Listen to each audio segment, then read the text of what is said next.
Hey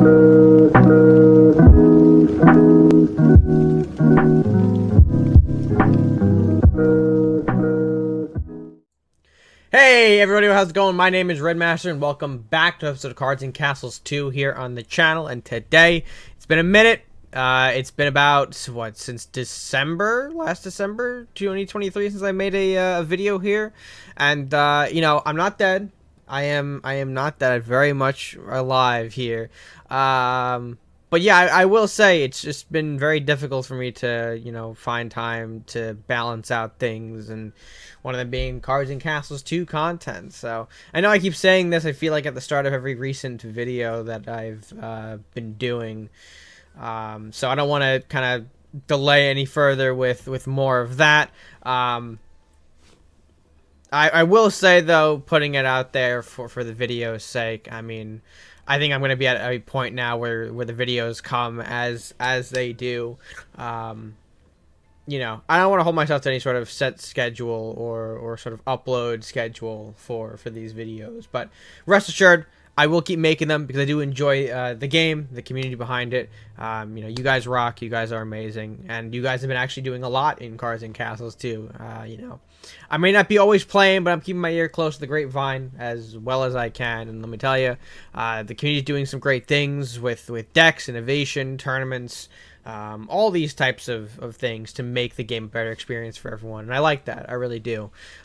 So, you know, keep on doing what you're doing, guys. I see everything that you're doing. It's amazing. It's fantastic. Y'all are fucking amazing. But with that being said, we have a deck to get to today. We're doing another deck video, like I said before, and this one I'm quite proud of. This is a deck that I've been rocking for quite some time here. Definitely one of my more successful builds in the full launch Cards and Castles 2, if you will. So let's just not delay any further. Let's go ahead and hop in to the deck list. Let's hop into, oh god, I don't even see. I call it. You know what? We're gonna give it a name right here. I've been calling it the Fallen because obviously it revolves around Andvor. But I think I was gonna name this something along with the lines of Andvor, King of the Dwarves. Alright, so here we are with the Andvor deck list here, or at least my iteration of Andvor, the Fallen. If you guys don't know who Andvor is, let me just go ahead and show you the star of the deck. This is an undead card that reads Warcry. For the rest of the game, your healing deals damage instead. Basically a card that really kind of reverses the aspect of healing. Kind of, you know, oh, you want to heal your things? Well, psych, I can do damage with them instead. And the whole idea of this build is to essentially kill your opponent with healing spells.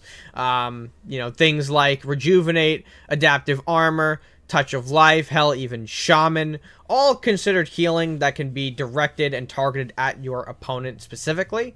And what's great about this build is that we are rocking Dwarves as sort of an engine here, a little backup to Andvor. The reason being, we have Armory, a card that adds random items to your hand whenever you play a Dwarf. Things like Lumberjack, Miner, and Con Artist can get you a lot of great things, like Adaptive Armor, another healing spell that can do you more damage, as well as a little Crusader card over here, known as Wraps of Mending, I believe? Yes, Wraps of Mending, a heal for 5 card, which essentially equates to our deck as a 1 gold, 5 damage spell. Very useful when looking to ODK if you can wrap up 4 of these in your armories with Andvor.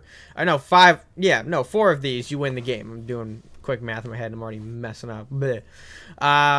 So our essential game plan here is just to pump out as many healing items as I can, and then send Andvor out to enable them all to deal damage. The great thing about Andvor is that he doesn't have to stay on the board for the healing to remain active, or at least his effect to remain active.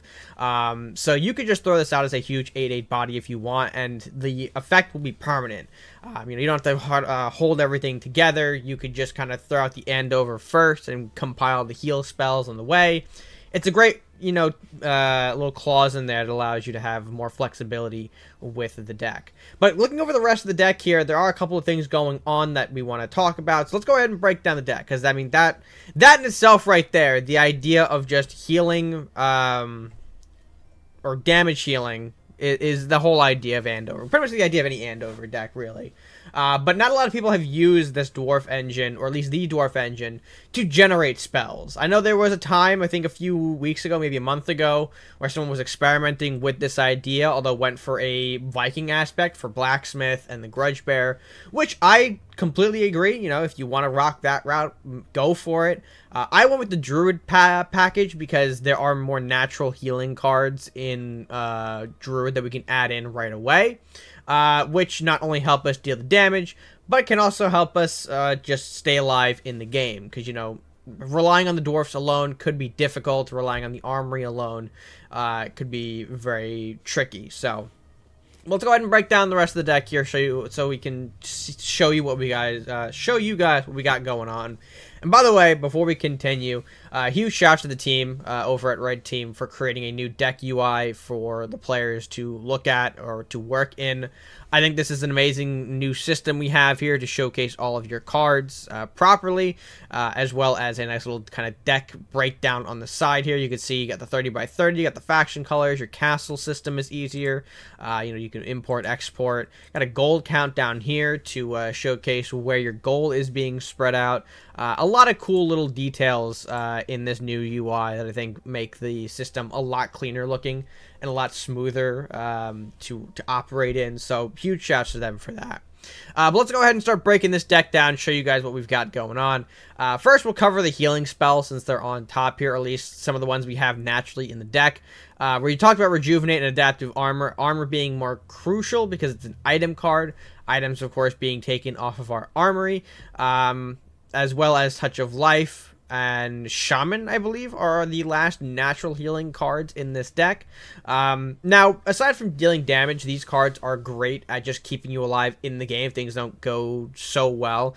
It's not necessarily a bad thing to use a healing spell to kind of keep yourself alive from burn decks, aggro decks, whatever the case may be. And, you know, with cards like Touch of Life, you can also get some draw cycle going off of that, so it is quite useful to kind of keep all of these in the deck. And that's, again, big reason why I chose Dwarves. But yeah, we mostly talked about these cards already. They are just kind of healing as a way for us to produce damage with Andvor, of course. So Shaman, Touch of Life, Armor, Rejuvenate. From there, we get into our Dwarf package here with the Armory, the star card of the deck, or one of the star cards of the deck.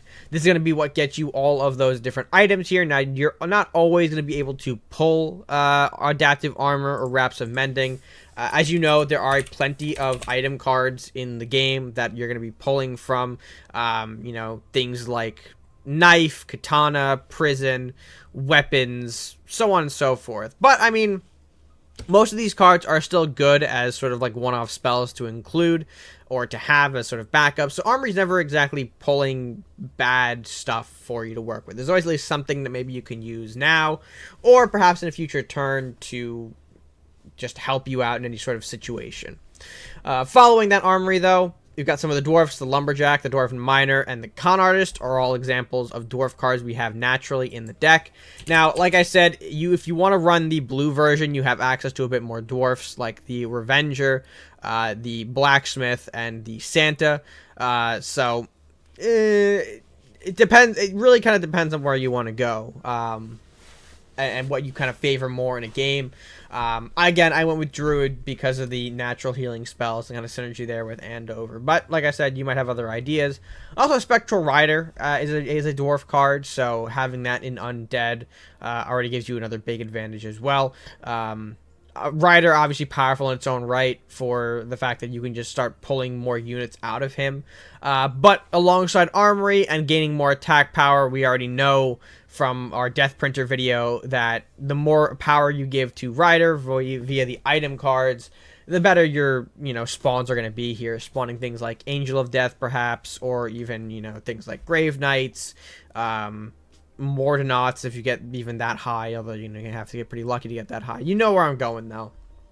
Rider has some very strong synergies in this deck because of the ability for him to gain power easily, which means, again, better spawns.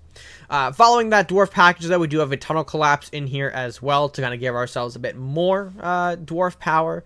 And the thing about Tunnel Collapse that's great is that you can add, of course, the random Dwarfs to your hands. So this might include cards such as Revenger, Blacksmith, Santa, Paladin, things that, you know, aren't naturally in our deck here, but can still go a long way to further our own goal.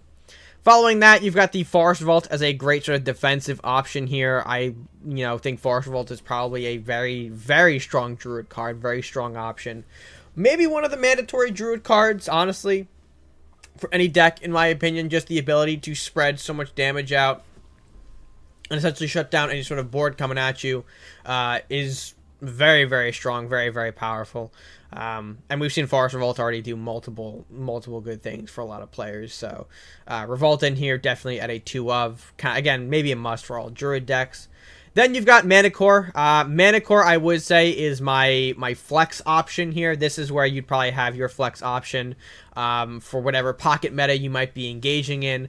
I threw in Mana Core because I realized that this deck might have some difficulty dealing with some bigger cards or problematic cards from afar.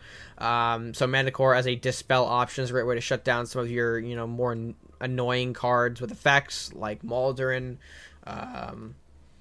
or just other big cards like, Commander Crab. I don't know if anyone's still running Commander Crab out there. But, it's just a kind of choice I made based on what I was seeing in my gameplay. You, of course, have the ability to flex this out and, shape it up into any option that you guys want to if you feel like the Dispel is not the way you want to go for whatever pocket meta you're engaging in. So Mana Core, they're definitely a flex option. Following that, the Angel of Death. I threw this in here mainly because I was lacking in that one card, and I figured I might as well include a legendary. Angel of Death seemed like a great choice at the time. Very, very powerful card. Always warrants attention when thrown out onto the board here. Being able to kind of just flat out take cards is very powerful. And I know not everyone has Angel of Death, so if you want to, feel free to flex this other option into a different legendary. I mean, looking at the legendary options for your Druid and Undead, I mean, things like Maldoran works here. Your Lore Master can work here if you want to filter in some more legends. Joff for some gold gain to get Andover out sooner could definitely work here as well. Or just, again, generic good things like the Fairy Queen also kind of works here. But yeah, that was kind of an open slot at 1 of that I didn't feel great just including a random card in. So I went with a legendary option because, again, this card is lacking a bit of legendary power. Really only the 2 legends are Angel of Death and Andover. And again, Angel is not mandatory. So yeah, I think you could definitely have some fun with that slot as well. Following that, you've got the Northwood Bear. This is kind of like my beef option, honestly, in the middle game, mid game, not middle game, same thing. Anyways, the Bear is kind of like my mid game beef option. Originally I did have Earth Knight in here for the healing aspect, but realized that as I played Andover more and more, Earth Knight coming in later actually is very detrimental to the game. But I still wanted that Guardian aspect, that big beef to protect my castle. Bear was the best solution I found to this problem. It's a 4/6, chunky boy, not easily removed from face, can deal a bit of protection, and the Berserk, has the ability to go around and actually clean up some of the early game stuff too that your opponent might still have out on the board here. Kind of helps shut down aggro just a bit better. So Bear, of course, sitting at 2 copies is our big little Guardian. We already mentioned the Rider, how he's a dwarf, and the power he can gain off the items with Armory can just yield better spawns. And Dover need no explanation as well. The Fallen able to just really empower the deck with the Warcry there. Basically, the whole reason the deck exists is because of Andover. So yeah, I feel like I was setting myself up for more explanation on him, but he doesn't need any more. He is the whole reason this deck exists. And then following that, at our very end, we have 2 copies of Titanic Golem. The big boy, another Guardian for us, but also a great tool to just have as kind of a big surprise in the middle of the game here. With how many dwarfs you play in this deck, Golem is bound to be at least, 6, maybe, less than that gold. Golem coming out is always useful. It's a big body, 8/8, very chunky. You can go head-to-head with most cards in the base stat area. And yeah, the fact that you can get him out very cheaply, as well as play more cards out of your hand or more tools that you pull from Armory, just is very, very useful. Titanic Golem, if you're not running Dwarfs, or if you are running Dwarfs without Titanic Golem, highly consider throwing at least a copy of Golem in there to kind of exists as a big beefy option. But with that being said, that pretty much wraps up our list here for Andvor, King of the Dwarves. Very solid. Overall, a deck that I've been having a lot of fun with. But let's go ahead and show you guys how this operates in deck and in games, though, because I think that's the more important part to showcase. Without further ado, let's get to the games. All right, and our first game will be taking on Rito 1908, a Viking ninja player. Now, I found a lot of ninja Viking variants going around, I think, as we were recording this, not just like against them, but in general. I feel like Ninja Viking got pretty popular over the last month or so. But regardless, let's go ahead and hop into the game here with a decent opening hand. Unfortunately, not having the armory hurts, but having the miner does kind of help in the early game to kind of defend yourself against things like this incoming sensei. Opt to go for the coin into the dwarven miner here, because I did want to block off the sensei as best as I could here, and I figured he was going to retreat anyway since he couldn't challenge me. I was wrong. Lightning Bolt takes away my dwarven miner here, and I'm forced to peasant, as there's nothing else I can do here. Taking another 2 from the sensei, and Rito goes for the snowy owl. Great way to kind of get some draw here. And again, this kind of follows the idea of Viking aggro, pushing out as many units as you can very quickly to overwhelm your opponent in the early game here, thanks to the summoning sickness. Hoping that decks can't really capitalize on, cards that can come out quickly to counteract you and just push in your face. So as you see there, we tried to block again here. Peasant and Lightning Bolt there doing some work. Mana Core here to just nullify the Killer Monkey. At this point, I'm playing very big defense until that Forest Vault, or at least I find the right time for the Forest Vault. There's a lot of cards coming out here from our opponent. The Snowy Owl, Trapdoor Ninja as well to generate some free traps, placing that down to protect his units here. And you see why this deck is pretty popular. It's a very quick to overwhelm type deck. Forest Vault, though, comes out from us to try and negate the trap, as well as help clean up some cards here. Snowy Owl taken out by the Mana Core. Opt to go for the removal on the Trapdoor Ninja here instead of the Monkey, because I felt like the Trapdoor Ninja would be harder to counter with just the Mana Core. Meanwhile, Snowy Owl and Killer Monkey being left alive at 1 damage each. I know they're not going to try and go after the Mana Core, or at least they have to trade in both units if they want to get rid of said Mana Core. So, kind of a spur-of-the-moment type deal to eliminate the bigger threat. Monkey and Owl, though, ignore me, go right for face here. Yarm Titan coming in as well. I'm not really a huge fan of the big Yarm Titan appearing. That's okay, though. We'll have to block properly here, as you can see. We're going to go for the Bear, as well as the Mana Core taking down the Killer Monkey. Mana Core and the Owl make a trade here. Yarm Giant not hitting into us yet before the Frost Giant comes in. The Kage comes out, and a pass back from our opponent. I go for the Mana Core on the Yarm Giant in this case. I'm a bit more fearful of that than I am for the Kage. So instead, I just nullify the Yarm Giant ability here. Kage comes in, pops the Bear. He Yarm Lightnings the board as well for a big board clear against me. Yarm Titan and the Frost Giant come in, take a slap at me for some big damage. Berserker comes out, and I think, oh boy, okay, I'm not in a good spot here. I need some kind of help or assistance. In comes the Titanic Golem for some blocking, rejuvenate onto the castle. And that's what I mean, when I say that it's okay to use your healing spells to block face, or at least to defend yourself better. I don't know why I said a healing spell can block face, but we're going to ignore that. But as you can see here, our opponent is going to be forced to try and interact with our Titanic Golem to clear the board. This is why it's useful to carry said Titanic Golem, because as an 8/8 body, there's not a lot of spells that he's going to have in his deck that deal with this right away. You could have the Omaiwa, but thankfully in this case he did not. Shiva, though, coming out is a bit of an issue. I'm not happy with that, so I go for the second Titanic Golem. Blocking face just head on, looking that Shiva, hopefully doesn't have the Omaiwa. Shiva, unfortunately, I think connects here? Or no? Yeah, okay. Connects here with the Shiva. Golem gets taken out here. He goes for the Armory as well, which I believe he just stole off of my hovel, or my depot, mind you. And it goes back to us. Touch of Life is a great pickup. We pull that up. Tunnel Collapse going to generate us some more dwarfs and defense. Shaman coming out, the Lumberjack as well to block face, and he passed back to our opponent. He goes for the trade against the Lumberjack here with the 2-for-1. Passes it back to us, not before Essence of Hatred, though, which does not actually drop a card, so he actually draws a card, thanks to us not having any items in our hand. or spells in our hand, excuse me. Kabuki Mask is the trap, though. He played, and comes the Door Knight. Think that's fine. Spectral Rider comes out. We go ahead and connect into the Trapdoor Ninja. Generate the Bone Drake, generate a Peasant, and pass back. Yarm Lightning, though, number 2, does make a big clear to the board here. I take a copy of his Omaiwa, which is huge.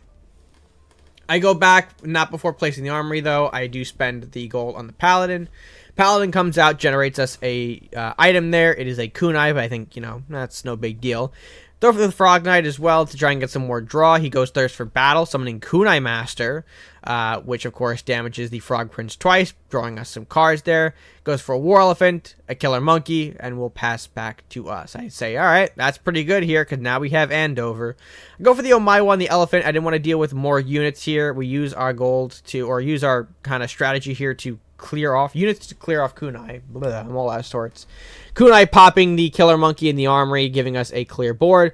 Dwarven Miner off of the second armory, and now we're kind of getting into gear here. Revengers pulling up into the hand as well, but we're looking for more heal spells off of our armories before really committing to Andover. Master at Arms, Spirit Blast, and a Peasant from Rito, trying to keep up any pressure he can with his limited resources in hand.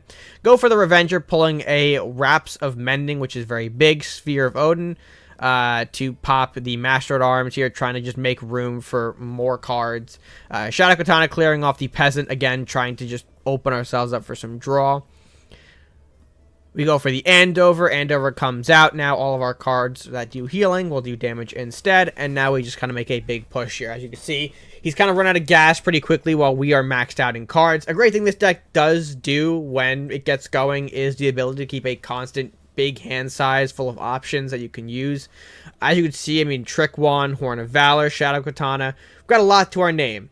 Go for the Rejuvenate onto the castle here to kind of damage it a bit more. Again, we do want to kind of keep our hand under the hand limit so we can actually draw more cards and generate more tools, but at that point I realize it's over. Adaptive Armor, Wraps and Mending, there's the healing, there's the damage, and there is the win. A very effective first showing for our Andover deck, a beautiful demonstration of how you can throw the Andover out and use those healing spells at a later time, but also just the fact that the healing spells in general being able to be generated from the armory. Once you have armory, it really kind of ramps up into a game where you kind of keep generating, items and tools and potentially just win off of that alone as well, depending on how things fall in your favor. But of course, that was only match number 1. Let's go ahead and check out match number 2 to see what else this deck can do. All right, and match number 2 will see us take on Kage 374, a Pirate Crusader matchup. One that is known for a little bit of contraband shenanigans, potentially. Or at least that's what I thought going into this matchup here. Opening hand looks very good here with the Lumberjack, Touch of Life, and the Dwarven Miner. All great tools to kind of get us established in the early game. Lumberjack also kind of reducing the cost of armory, so that way whenever we do get it, maybe we can throw in a Dwarf as well to generate some instant value on some items, per se. He does out a Thief here, as well as Zalahar Spitefish, goes chopping into my Dwarven Miner with the Thief, passes it back to us. I think that's fine, no big deal. We'll push in the Lumberjack here, dealing some damage to face. Medal of Bravery into the Retreat, into the Manicore to shut down the Spitefish. Very early aggressive Manicore, but one that I feel like was fine. I didn't want to kind of see him gain more cards off of the Salahar Spitefish shenanigans. Spitefish comes back, pops my Lumberjack, he'll pass back to us. I think that's fine. We do draw the Armory, which is big here at a reduced gold cost, so we can now throw in the Dwarven Miner as well. Touch of Life to restore our Dwarven Miner here is a bit of a tricky scenario. Gets us a free card while also keeping the Dwarven Miner alive. And we can actually throw down a second Dwarven Miner for more cards. I thought I was going to do the Soul Prison there, but I mean, sometimes I forget my own matches sometimes. Goes for the Revenger, hitting into our Dwarven Miner, which I figured would, be the case. I probably shouldn't have thrown it right there. Also the Kai Jr., which I was not expecting here, to pop my Armory. I'm not sure how many people have that tech in their decks, being able to use that to clear off important buildings that might be crucial to decks like this one. I thought was very effective. So a bit of trouble for us, as now we've lost one of our item generators. We go for the Storm Weapon onto the Manicore to help kill off the Revenger. Con Artist to just get another card out on the board here. And of course, Miner hitting into the peasant for another item. He'll go for a Luminaris combo here, clearing off my units, which I think is fine. I go for the bear to block this incoming Kaijir. Kaijir does not engage, as you can see there. Goes for the peasant as well to block. I figured that's fine. No big deal. We'll go for the bear connecting into the Kaijir Titanic Golem at a very cheaper cost here. Storm Weapon to make the bear stronger, and a pass back to our opponent. And again, that this golem coming out very early feels very problematic for our opponent to deal with here, so I'm liking this. We go for the bear ramp, or bear berserk, excuse me, onto the Loch Ness monster there. Loch Ness gets popped by the rejuvenate with the combination of Andvor. Golem pops this monk, which looked like he was protecting for some reason. And we'll pass it back to our opponent. Our opponent goes for the Shiva, which is, great for us, because clearly that's what we needed. Go for a Soul Prison here. Adaptive Armor onto the Shiva, as well as the Rejuvenate, to actually remove it from the board here, keeping our bigger units alive. A big 8-8, or not 8-8, but, 8-5, 8-6, regardless. Big 8 damage, 16 total damage coming into our face, or our opponent's face, and a pass back from us. Estate coming out, Spirit Blast hitting the Golem, but at that point he realizes it's over, nothing that he can really do. Now, while a quick match, I do like to showcase this one because it is an effective showcase as to why Golem is important in this deck. Being able to come out very early, do some big damage, and assert across the board is beautiful. As well as just the ability that Andvor has as more of a, you don't have to kill the castle with Andvor in this deck. You can remove things like Shiva and still find the big damage in here to kill your opponent. Being able to kind of scurry around the Shiva, I think, was helping us end the game sooner and nullify his chance at coming back or finding a response to just a sheer overwhelming force of 8-5 and 8-8, just both against the castle.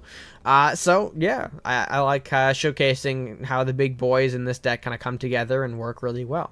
However, we do have another game to showcase, so let's go ahead and get to that one right now. Alright, and for our final matchup here, we're actually going up against the Mono Warlock here.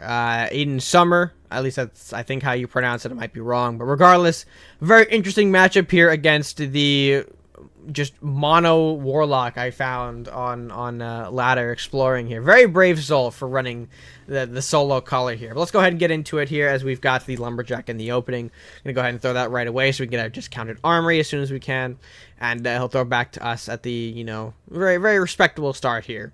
We don't really have a great turn to play to capitalize on, so we're gonna throw up the peasant here. He'll go for a coin, yielding into a dancing sword. Excuse me, not dwarven swords, dancing swords. Bleh. Dancing sword I thought was an interesting choice to come out here, but not really super effective in providing anything big to the game state right now. We will pop the swords very easily with our peasant here, granting us a dwarven weapons. Not that we needed it, but sure, we'll take it. He'll go for the Infernal Furnace here very early, and that kind of clues me in on why he went for a Mono Warlock type deck here, kind of capitalizing off of that furnace. At least that's going to be one of his main ways to generate cards here, kind of sacrificing his cards to draw 2 more at very discounted prices. And in doing so, paid off quite well. Cheap pillar there, as well as a cheap dino nest. Was going to be problematic until I had that weapons, as you can see here. Revenger going down, popping the baby dino. The lumberjack coming in, going against the velociraptor. Shaman as well to do a bit of a cheeky heal, which I thought was great. The heal being, of course, useful to keep our cards alive and keep them going. However, we don't really have a good way of clearing that prince right now. So, well, I say that, and I have the shaman. So shaman comes out. We sacrifice the damage off the shaman to kind of get rid of our opponent's flame prince. Coming down with the con artist, drawing some or forcing our opponent to draw some cards here and passing it back to him. Just essentially starting early damage onto the board.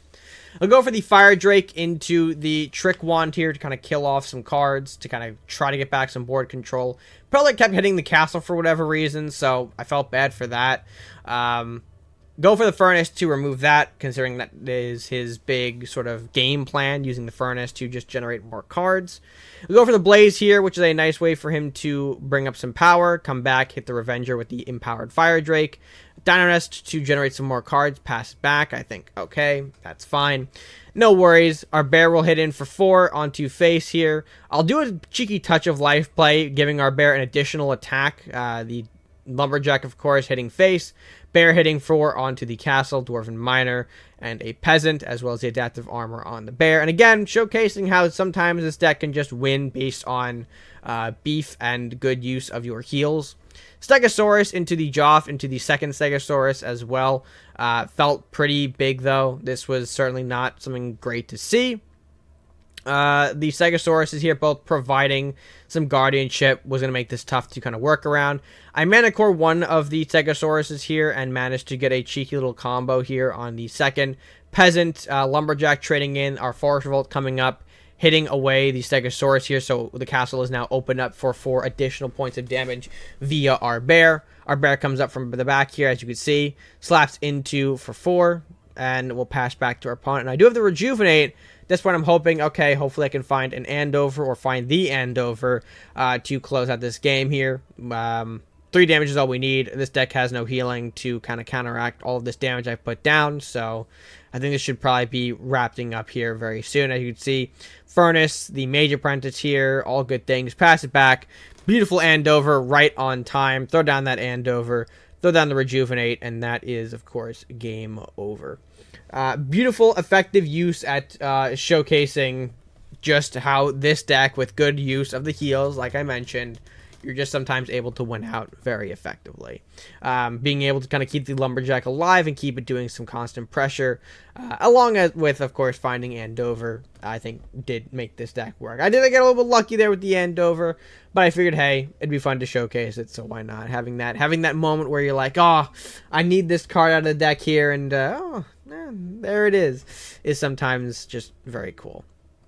But regardless, that was, of course, our third and final game here, showcasing the Andvor deck, the King of the Dwarves, if you will. So, without further ado, let's go ahead and close out this video properly, and see how that goes. Again, I'm still a little feeling, hopefully not as much rust as was in the intro. So let's go ahead and jump there. Alright, folks, and with that being said, another deck list comes to a close. Really, it's another deck video, comes to a close here. We're still rocking this deck, don't worry. I think it's still one of my best I have currently. So we're still going to be rocking with it. But hopefully you guys enjoyed seeing a bit of Andvor and showcasing how he is doing great in sort of a Dwarf Synergy package here with the Druids. Again, very confident in this deck's ability to perform. So, let me know what you guys think, though, of this deck. Do you love it? Did you hate it? Let me know your thoughts, of course, down below in the comment section. If you haven't done so already, be sure to give the video a like. Be sure to share with your friends. And, of course, subscribe if you haven't done so already. It's so that you can show your support here to the channel and help us grow onto the platform. And, again, man, I do apologize that these videos are taking longer to kind of come out and showcase. But, you know, like I said, I'm not going to be disappearing. I still love making these videos, but man, time is not what it used to be. So, hopefully we can catch you on some more. There will be more coming, as well as some hopefully other videos that are not related to solely decks. I've got some potential ideas in mind, as well as other guide-based videos, which I still need to get on. So, crazy balancing stuff here on my end. Regardless, though, we'll see you guys next time. And until next time, take care, stay safe, and stay gaming.